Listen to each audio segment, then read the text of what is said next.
Halo semua, ketemu lagi dengan Pak Beni. Semoga kalian di sana dalam keadaan sehat semua ya. Pada video kali ini, Pak Beni akan mulai membahas bab bilangan bulat bagian pertama, yaitu tentang membandingkan bilangan bulat. So, siapkan alat tulis kalian, mari kita mulai. Pak Beni akan sampaikan dulu tujuan dari menonton video ini. Setelah menonton video ini, kalian akan mempelajari konsep dan jenis-jenis bilangan, kemudian konsep bilangan bulat, dan yang terakhir akan membandingkan bilangan bulat. Oke, langsung aja kita mulai pembahasannya. Apa itu bilangan?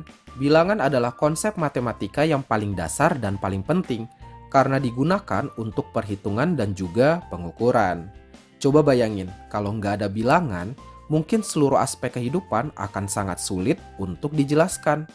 Contoh simpelnya kayak gini, misalnya kita mau menentukan sekarang tanggal berapa, atau kecepatan download di rumah kamu berapa, atau seberapa banyak tepung yang dibutuhkan ibu kamu untuk membuat kue nastar kesukaan kamu. Mungkin kita bisa menjawab kalau sekarang tanggal 2 Februari. Kita juga bisa jawab kecepatan download di rumah kita sebesar 38,6 MB per second. Atau ibu membutuhkan setengah kilogram tepung untuk membuat kue nastar kesukaan kamu. Itu semua bisa kita jawab karena kita mengetahui konsep bilangan. Nah, simbol yang digunakan untuk mewakili bilangan itu disebut angka atau lambang bilangan.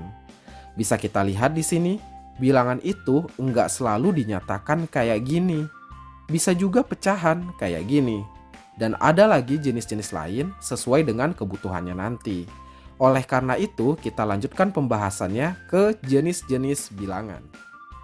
Ada beberapa jenis bilangan yang perlu kita pahami dan nanti akan digunakan sesuai kebutuhannya. Yang paling sederhana namanya bilangan asli. Bilangan asli itu mulai dari angka 1, 2, 3, 4, dan seterusnya. Selanjutnya ada yang namanya bilangan cacah. Nah, bilangan cacah ini adalah gabungan dari bilangan asli dan angka 0. Jadi bilangan cacah itu mulai dari 0, 1, 2, 3, 4, dan seterusnya. Kemudian ada juga yang namanya bilangan bulat. Kalau bilangan bulat, ini gabungan dari bilangan cacah dan juga bilangan negatifnya. Contohnya negatif 4, negatif 3, negatif 2, negatif 1, 0, 1, 2, 3, 4, dan seterusnya. Next, ada lagi yang namanya bilangan rasional, yaitu gabungan dari seluruh bilangan bulat dengan pecahan. Contoh pecahan itu kayak 1/2, 1/3, dan seterusnya. Atau bisa juga dalam bentuk desimal, contohnya kayak 0,75 dan sebagainya macamnya. Next, ada juga yang namanya bilangan irasional. Bilangan irasional ini adalah kebalikannya bilangan rasional, jadi dia nggak bisa dibuat jadi pecahan. Contohnya bilangan pi. Pi itu aslinya bukan cuma 3,14 guys, tapi ada lanjutannya, yakni 3,141592 dan seterusnya. Nah, ini nggak bisa dijadikan pecahan. So, pi adalah bilangan irasional. Atau bisa juga nanti dalam bentuk akar ya. Contohnya kayak akar 2. Dan seterusnya. Lanjut lagi. Gabungan dari bilangan rasional dan irasional ini namanya bilangan real. Nah, bilangan real ini adalah bilangan yang bisa kita wujudkan secara nyata.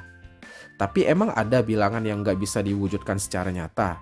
Ternyata ada guys. Namanya bilangan imajiner. Tapi nanti bilangan imajiner ini dapat kalian pelajari di level pendidikan yang lebih tinggi. Untuk saat ini kita akan fokus belajar bilangan bulat aja ya. Yang lain akan kita pelajari di lain waktu. Oke? Kita tadi udah tahu kalau bilangan bulat berarti kan gabungan bilangan negatif, terus bilangan 0, dan bilangan positif. Nah, untuk lebih memahaminya, kita boleh visualisasikan dengan menggunakan garis bilangan. Kayak gini. Kita mulai dari bilangan 0 dulu. Misalkan 0 ada di sini. Nah, bilangan positif itu dimulai dari sebelah kanan bilangan 0.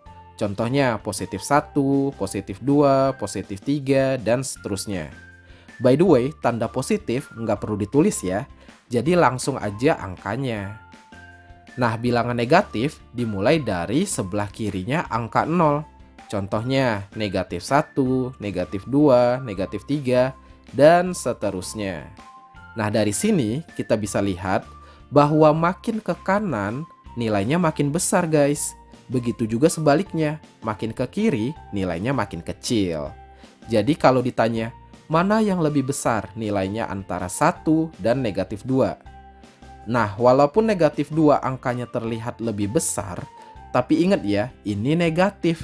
Jadi tetap lebih besar nilainya angka 1 dibandingkan dengan negatif 2. Kalau nggak percaya, lihat aja di garis bilangan. Angka 1 posisinya lebih kanan daripada negatif 2. Gitu ya. Semoga bisa dipahami. Oke, sekarang kita bahas lebih dalam tentang membandingkan bilangan bulat. Kalau kita mau membandingkan bilangan bulat, itu biasanya kita hanya fokus ke tanda lebih dari atau kurang dari. Contohnya kayak gini. Tentukan tanda yang tepat, lebih dari atau kurang dari, untuk membandingkan kedua bilangan berikut. Yang pertama, kita mau bandingkan 473 sama 89. Ini gampang ya, jelas banget ini ratusan, sama yang ini puluhan. Lebih gede nilai ratusan dong, ya kan? So, tanda yang tepat adalah lebih dari. Next, kita mau bandingkan 8.531 sama 8.592. Nah, ini kasusnya sama-sama ribuan ya guys. Sebenarnya ini juga gampang. Walaupun angka ribuannya sama-sama 8 dan angka ratusannya sama-sama 5, tapi angka puluhan yang ini 3, sedangkan yang ini 9. Lebih kecil 3 dong nilainya, ya kan? So, tanda yang tepat adalah kurang dari. Lanjut lagi, kita mau bandingkan negatif 100 sama 0. Nah, ini kasusnya ada bilangan negatif. So, Pak Beni ajak kalian bayangkan dengan garis bilangan dulu. Misalkan 0 di sini. Nah, bilangan negatif itu kan di sebelah kirinya 0.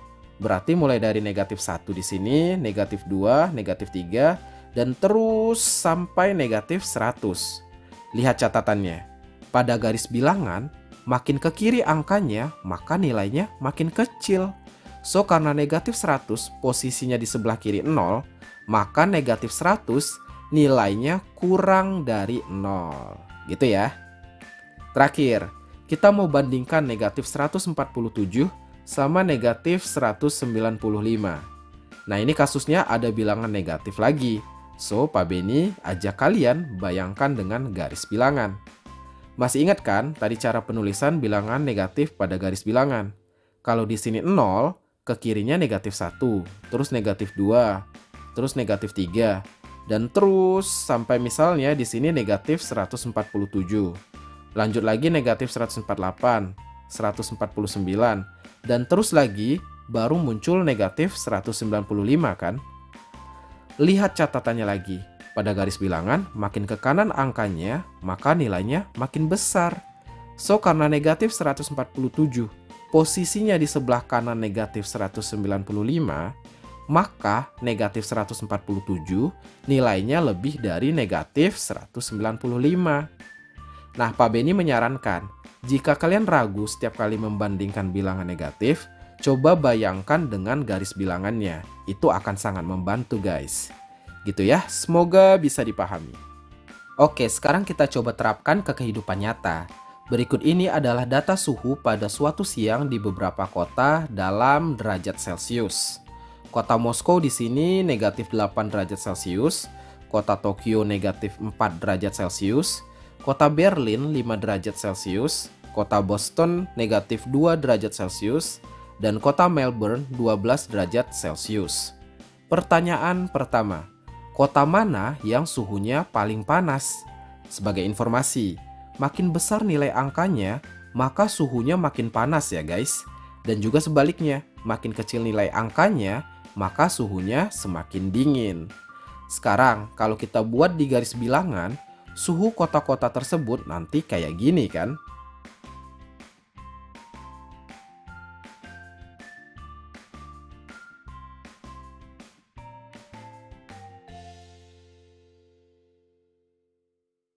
Karena suhu kota Melbourne nilainya paling besar, maka kota Melbourne lah yang paling panas.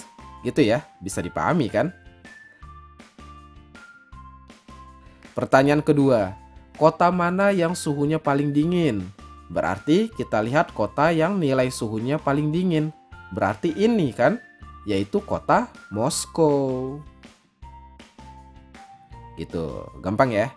Terakhir, di antara kota Boston dan Tokyo, manakah yang suhunya lebih dingin? Karena nilai suhu kota Tokyo lebih kecil daripada kota Boston, berarti kota Tokyo lebih dingin. Gitu ya guys, semoga bisa dipahami. Supaya makin paham lagi, silahkan download dan kerjakan lembar kerja pada link di komentar yang Pak Beni pin. Kalau ada kesulitan terkait materi ini, silahkan tanya di kolom komentar. Insya Allah Pak Beni atau mungkin penonton lain akan bantu jawab. Oke, itulah video pembahasan tentang membandingkan bilangan bulat. Jika kalian suka videonya, silahkan klik like dan bagikan kepada teman-teman yang mungkin membutuhkannya juga. Sampai jumpa di video selanjutnya, dan ciao!